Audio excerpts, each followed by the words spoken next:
following is a presentation of Main Street Media, your source for news, sports, and information on Main Street in Middle Tennessee.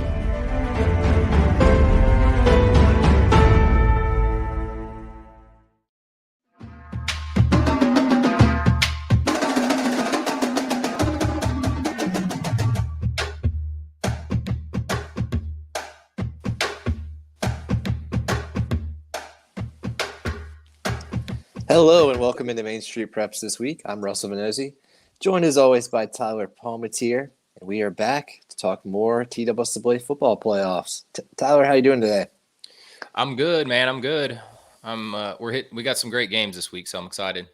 Yeah, it's going to be a lot of fun, and so we're going to talk about some of those great games. We are going to discuss some of our thoughts of what happened last week, and we are also going to welcome in Nashville Christian School football coach Jeff Brothers. His team has got a big Division I single A semifinal this Friday. Jeff, how you doing this morning? Or this afternoon, I should say. Doing well. Division II, anyway, but doing well. Division II, you're right. I'm totally – Yeah, anytime – that's right. Anytime talking football this late in the year, it means good things are happening. So I'm happy to talk to you guys. Appreciate you having me on. Absolutely. Thanks for correcting me there. I'm totally flustered here, Jeff. I'm trying to get my phone to work instead of my computer, and internet decided to go down at 11:58. But here we are. So we're trucking right along. But, Jeff, you guys started out this season 0-2, and now 9 straight wins later, here you are preparing for a state semifinal. When you guys had that off week and around Labor Day to kind of regroup after those first 2 games, did you think a run like this was going to be possible? Well, I knew we had a good group coming back from last year. We graduated, we're a single A school. We graduated 18 seniors last year. Replaced 8 starters on the offensive side of the ball, and I think 6 or 7 on the defensive side of the ball. So we knew coming into the season we were just going to have to, navigate the first few weeks and figure out sort of our identity and who's going to be where and what lineups, were going to give us the best opportunity for success. And those first 2 games were against 2 good teams. FRA, who got beat last week. I think I would say upset last week in the playoff round and beat CPA in the regular season. They beat us by 5 points. We overthrew an open receiver in the end zone with about a minute to go. Just couldn't get it back down there again. And then again, it's good pasture the next week. We moved the ball up and down the field, just couldn't find the end zone and lost by 2. So started out 0-2, but certainly felt like we were on the way to figuring out what we needed to do. And then, took that off week, like you said, and just sort of made some decisions from a personnel standpoint. Got some things together, and we knew we could have a good season. It's not about how you start, it's how you finish. And so we knew it was just going to be a process and just to be patient, and our guys bought into that, and here we are. Yeah, it's an interesting point, Jeff, about the FRA game, because I think if people have been following along with that team, that group's kind of been on the edge of just being really good. First year under new coach and some solid personnel there. But you mentioned some personnel issues, some changes you guys made. A big one is freshman Jared Curtis getting inserted at quarterback. As a young guy, I've been impressed with him, but how much has he been helped by the solid, receiving core you have in Jaden Satterfield, Cameron Card, and James Warmbroad, guys like that? Yeah. Well, James has been a great receiver for us on the inside slot position. I think he's caught 28 balls this year, and Jaden Satterfield on the outside and Donovan Smith on the outside have each caught over 22, I think. And then Cam, as a running back in the backfield, has been a solid player. All those guys are seniors. And so for Jared to be a freshman coming in, and he was a guy in the season, we just worked him in some early rotations, didn't really put a lot on him early. But those guys, because of the confidence we have and the confidence that Jared has in those guys, to be able to make plays and to stay, keep their composure and just be consistent over time, allowed Jared to develop kind of at his own pace. And so, all 3 of those receivers between James and Jaden and Donovan, I think they're all at like a 98% catch percentage. So, you throw it to them, they're going to get it. They're going to make plays. And for each of them to have over 22 catches, just says a lot about the way we can spread the field, the confidence we have in those guys to make plays. And Cam's had right at, I think, 800 yards or so rushing. He can catch the ball out of the backfield as well. So we've been able to spread the field and force people to defend the whole field. And that's helped Jared in his progress. And along those lines too, Jeff, I mean, you usually have to expect mistakes out of freshman quarterbacks. But Jared has only got 5 interceptions and 1 fumble this year. What do you make of the way that he's been able to play beyond his years as a freshman? He's a very mature freshman. He has tremendous natural talents and gifts. He's 6'2.5", 205 pounds. He can really throw a football. He's got a great natural delivery and mechanics, but he also works really hard at it. He is an extremely hard worker. He pays attention in practice to things that he needs to correct or can do better. Learns from his mistakes. Through of those 5 interceptions, I think 3 or 4 of them were in the first couple of weeks, and so he's been really consistent of late and done a good job of going through progressions, delivering the ball on time. And he's still a work in progress. He's still young, and he's still learning and growing, and he's excited about that opportunity. The sky is truly the limit for the talent that he has and the work ethic that he has. It's going to be a lot of fun to watch over the next few years.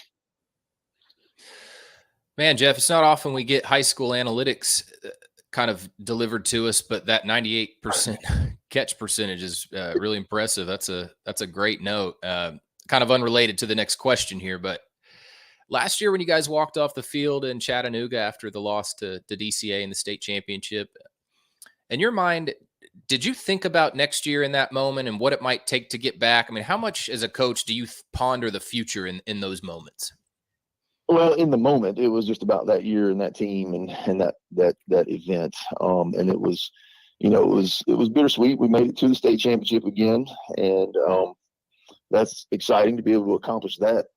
But to come up short and to have it happen the way it did was just a little bit of a bad taste in our mouth for not taking advantage of the opportunity. And so I think a lot of the juniors at that time, seniors in this year's class, just decided that they were going to be resolved to get back to that opportunity and correct the outcome. And while that's not a given, and there's a lot of work to be done, and still a lot of work to be done this week to even have that opportunity, I think at that moment, if anything, those guys just got enough taste of it to say, we want to do this again and better. And so that goes into a lot of your off-season training. It provides a lot of great motivation that is, really pretty easy to use because you can talk about last year and about that experience. And a lot of credit to those seniors of this year's class, juniors last year at that time, to just sort of to set their jaw and say, we want to do this again and better. And Jeff, you mentioned that you lost a lot of seniors from that team last year. Outside of Jared and the receivers that we've mentioned, who else specifically has stepped up this season to make this run possible? Well, we replaced 4 out of 5 offensive linemen who had been 3-year starters. And so for those guys to come together and coalesce the way they have, we knew that more than anything, we knew that was going to take the greatest amount of time. And just, that's just plain experience, learning how to play well together.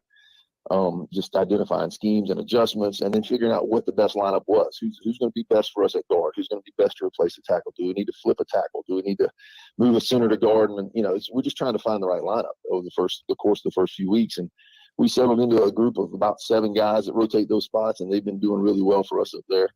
And only 2 of them are seniors, and so that's a young group that's been playing really well for us. And then Cam Carden stepped in at starting tailback. He started inside linebacker for us last year and was a fullback for us last year. He's been our primary ball carrier this year and done really well. JT Robbins has moved into the fullback role, which is really up. We're a classic 21 personnel style offense that we base out of. And so JT is a blocking back. He's a guard in the backfield is basically what he is, and he's bought into that role.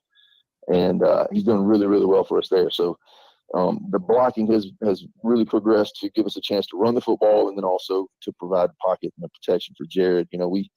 As prolific, I guess you would say, as Jared has been this year, I think he's got almost 1,800 yards passing, like you said, 22, I think, touchdowns and 5 picks.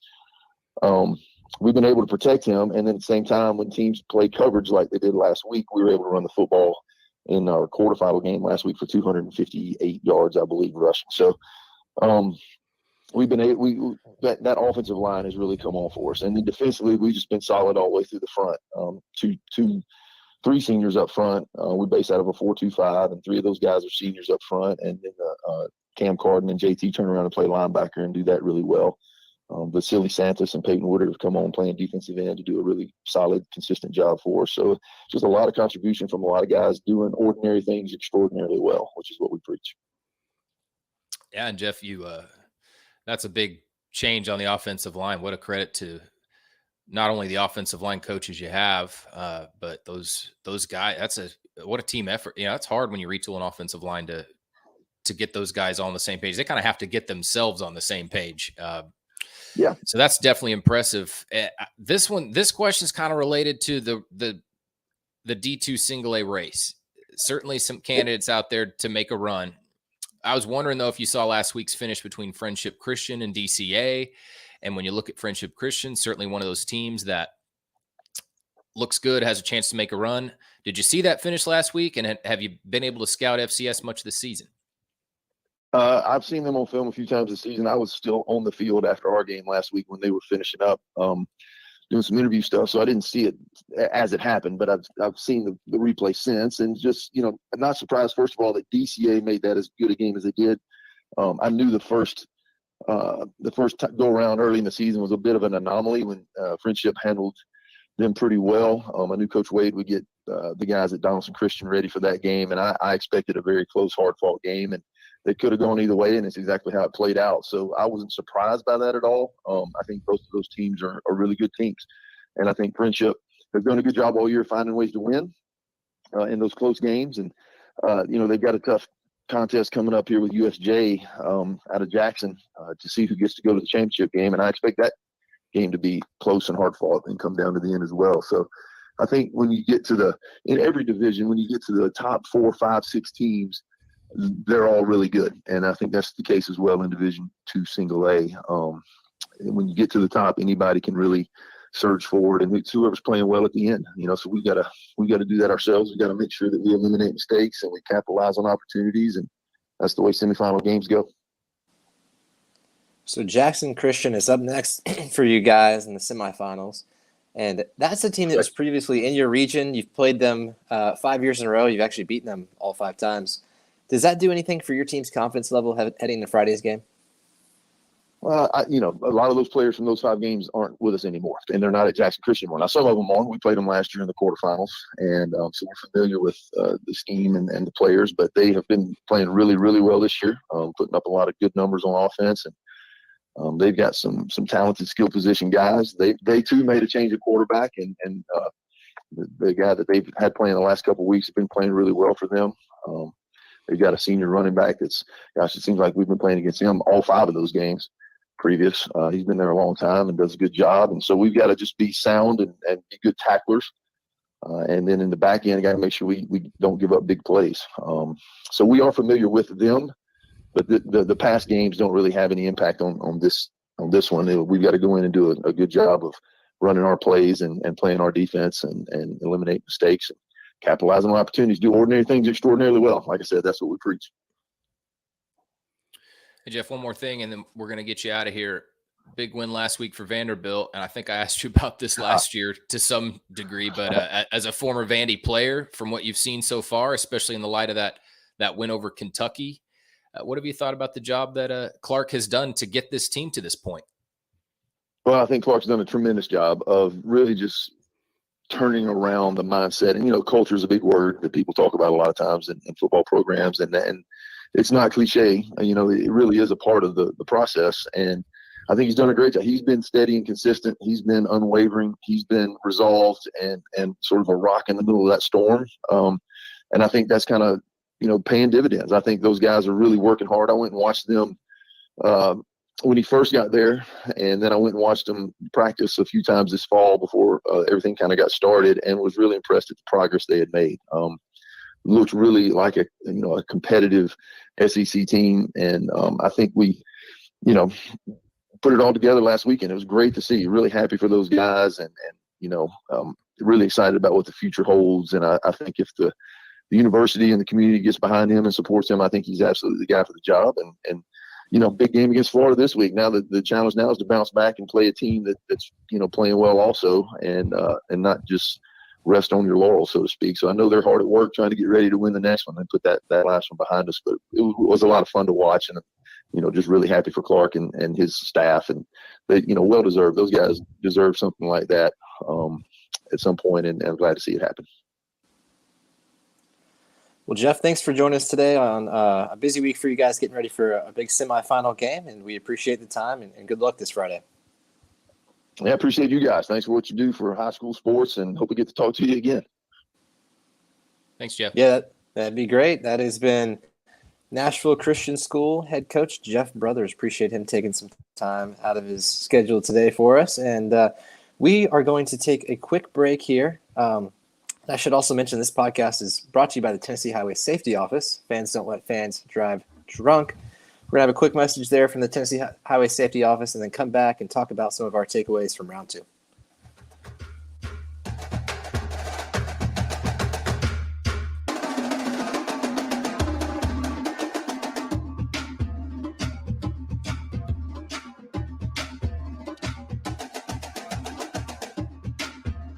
It was just a few drinks. I'm good. I thought it was good. After every game, we always have a few. It's no big deal. It was no big deal. Hey, I can hold my liquor.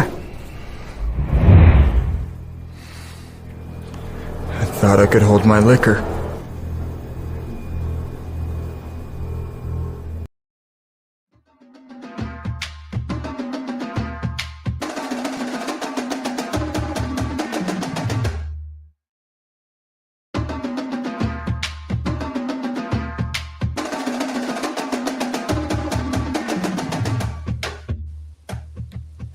All right, Tyler, we've got quite a bit to get to. A lot of just interesting storylines to work with here as the third round of the playoffs get going. But looking back at last week and kind of what's happened since then, what stuck out to you?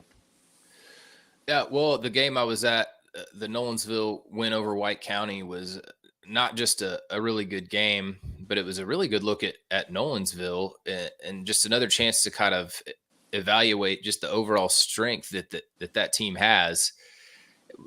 They were still able to throw it around, and it wasn't super wet, but kind of cold, dense air, not necessarily the most conducive condition to throw it around. And the Knights were just kind of able to play the game they like to play. And going back to the overall strength, think about the prospects that they have that have emerged with Taylor Wine last week, just a waterfall of offers starting with Oklahoma and Southern Cal. Just huge ones off the bat, but it's not just them. They have got great high school football players who are going to get a shot at maybe playing at the next level. And Samson Johnson, Zion Tamaska, Derek Burrows, Kobe Walton at quarterback. Obviously he's committed. He's set to go to college, but I just thought looking at him, it's a team that looks superb and still just looks like a real legitimate threat to the title, going up against Malachi Dow, one of the best high school running backs in the nation. Dow was able to get his, but it was a game that Nolensville kept pace in and played good enough defense to win. So that was impressive. I looked at, kind of keeping track of the Metro teams. 3 of them still alive last week in Pearl Cone, Cane Ridge, and East Nashville. All of them go over 40 points in wins. They're moving on. I think, at least looking at the scores, looks like they're all playing well at the right time. But it's going to be interesting to see this week how they do against easily the toughest games they've seen in the postseason with Beach at Cane Ridge. That looks like a great game. East Nashville at Smith County, East Nashville at Smith County, and Pearl at Lexington. So 2 big road games for 2 of those teams. And the last one, kind of I just would give a thumbs down to Lipscomb dropping 70 on Silverdale in the first half. There's a couple things I understand. I hope you don't want to rob your team of a kill.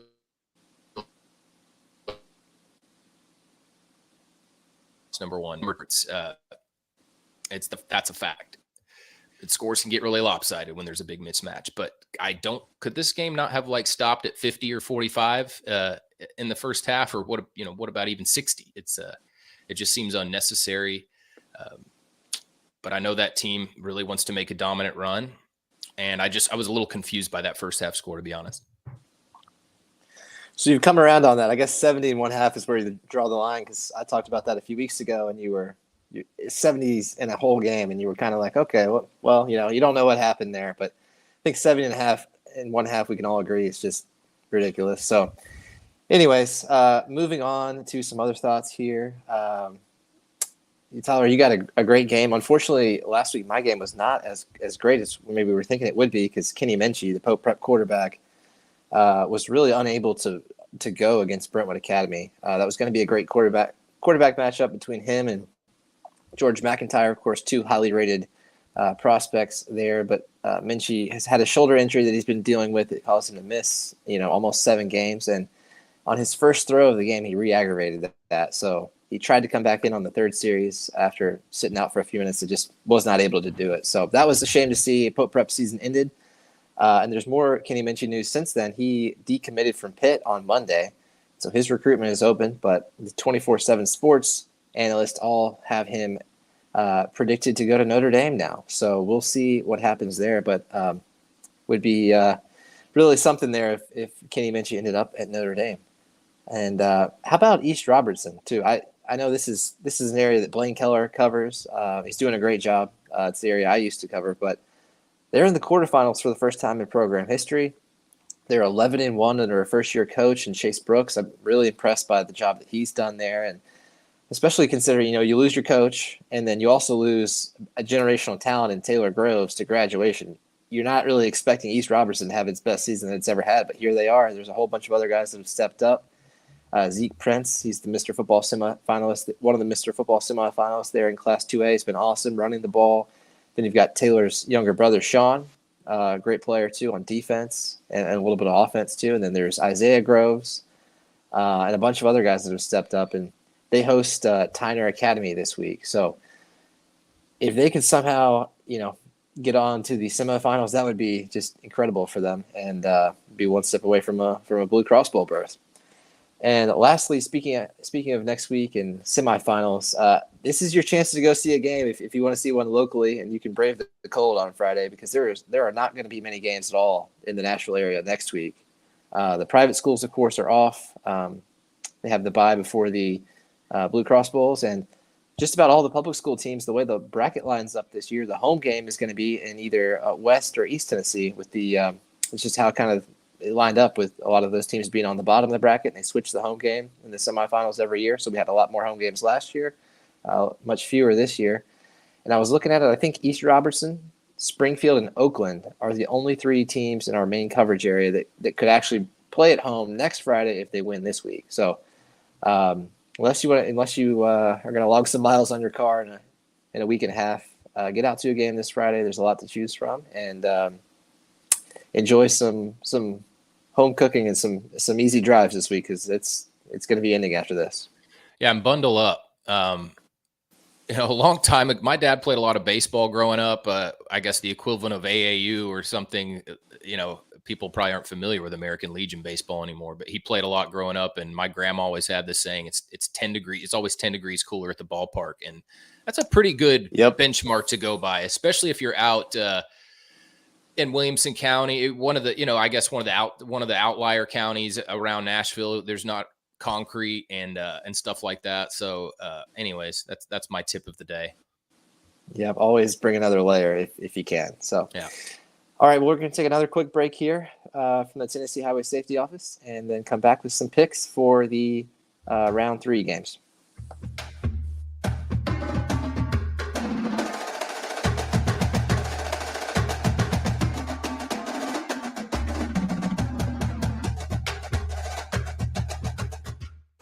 It's just a few cocktails at happy hour. It was just a few cocktails at happy hour. You really good try. There aren't any cops around. I didn't think there were any cops around. I drink and drive all the time. Sir, you've been in a serious crash. I need you to hang on, okay? Rub your hands, sir. Where you are right now?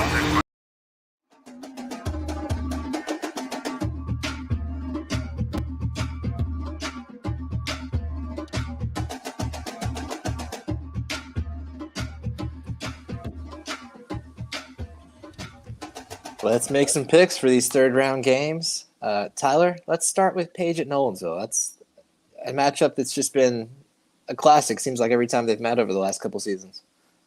Yeah, I don't remember earlier this season which team I picked. I'd have to go back and look, but either way, this time around, I'm taking Nolensville 45-38. I just can't pick against the Knights at this point. I thought, as mentioned, they looked so solid last week. It's a team that's also managed to stay pretty healthy, which is important. And I think the two backs in Samson Johnson and Zion Tamaska are kind of the difference there. Those two are a lot bigger threat than most might think. Yeah, definitely. And still think this one could be close, though. I've got Nolensville taking it 31-28, but Page has done a nice job in Ethan Cunningham's absence at running back with Caden Walker and some others, and they're playing really well. So definitely think it has a chance to be a close game, but yeah, it's hard to bet against Nolensville with the way that they've been rolling this year. Next up, Beach at Cane Ridge. This is a really fascinating matchup. Two teams that don't get to play each other very often, kind of contrasting styles as well. I've got Cane Ridge eking this one out 24-21. Looking at some of their common opponents made me feel a little bit better about that choice, but man, I really feel like this is a total toss-up. Beach is really built for the playoffs. We talked about that before. Darius Johnson had almost 240 yards rushing last week, and also a cool moment too with him with his mom coming back from her military deployment just in time to see him and surprise him at the game beforehand. So that was neat. And of course, right after that, he had a huge game of his career. So to help Beach advance, that was really awesome to see. But Cane Ridge, though, they've been beating the brakes off everybody lately. Even as the competition's gotten better. Gallatin, we talked to Eddie Woods last week on this show, and he was talking about how motivated they were to really come out and make a statement there. And then last week they rolled past Clarksville. So Cane Ridge is another team I'm not ready to bet against right now. Yeah, I was impressed by Cane Ridge's performance last week. Clarksville's not a bad squad, and I certainly didn't think it would be as lopsided as it was. So this is a tough one. I mean, it's like a 50-50 call, I think. I've got Cane Ridge 21-17. I think we've got a little defensive battle that'll break out. My score doesn't really reflect it. Maybe I should change it, but I think Siobhan Abdullah is going to hit a field goal. So we'll figure out mathematically how my 21-17 score comes together. I think we're going to have a defensive battle on our hands, and the difference goes to Cane Ridge at home with a defense that kind of, as you alluded to, has gotten better as the season goes on. If you look at their last few games, it's been they've really just not let teams do very much. So I like Cane Ridge in this one. And how about McCallie at NBA? NBA was able to go down to Chattanooga and get a win over McCallie earlier this year. That was really impressive by them to knock off the 3-time defending state champion. But what do you think about that game, Tyler? Yeah, I've got NBA at 31-24. I think McCallie makes it interesting for a bit, but as you mentioned, it's a game that NBA handled on the road earlier this season. I think they're able to do it again in front of the home crowd. Really nothing analytical for this other than I've seen that team a few times. I've been impressed, but sort of maybe if I could give an X factor of some kind, I think the group of seniors is so deep with Marcel Reed, Gabe Fisher, Claiborne Richard, Jonathan Moore, and other seniors that aren't mentioned. I just think are kind of on a mission. And I think when you look at the quarterback position, Marcel Reed might be, if he's arguably the best leader that's left, having started for 4 years and been in some huge games and seen great competition. Of course, the other teams in that race have too. But I'm going NBA 31-24. Yeah, I'm with you. I've got NBA 24-17. It just kind of feels like they're a team of destiny this year. So we'll find out if that's the case on Friday. And lastly here, Blackman at Oakland. This was a blowout in favor of Oakland earlier in the year, and it's hard to see this going any other way this time. Maybe Blackman can be a little closer, but Oakland's just such a juggernaut. So I've got them taking it 48-21. What do you say, Tyler? Yeah, I've got it a little bit closer. We'll see how it plays out. I've got Oakland 42-34. I think Blackman makes it interesting for a bit. It's not been a kind series to the Blaze, but I sort of am just predicting that something is found here in this meeting where they're able to make it a little bit closer. But as I just mentioned, it's just not been a kind matchup for Blackman. I'm not sure exactly what the mismatch is there, other than that, obviously Oakland's really good. But right. I haven't seen this game play out in person. We'll have to have Monty Hale on here to maybe sometime let us know what Oakland looks like. But I just don't see that changing. But I know that Oakland's been a little more susceptible maybe in the past. So I don't know. Maybe it gets tense. I think it's going to be a little closer, but we'll see. Oakland 42-34. All right. Well, we'll see how that one plays out and how all these games go. And we'll be back to talk about it next week. On the way out, though, I want to remind everybody that this podcast is sponsored by the Tennessee Highway Safety Office. Fans don't let fans drive drunk. Thanks for tuning in, and be sure to check out MainStreetPreps.com all week for high school sports coverage across Tennessee. We'll see you back here next time on Main Street Preps this week.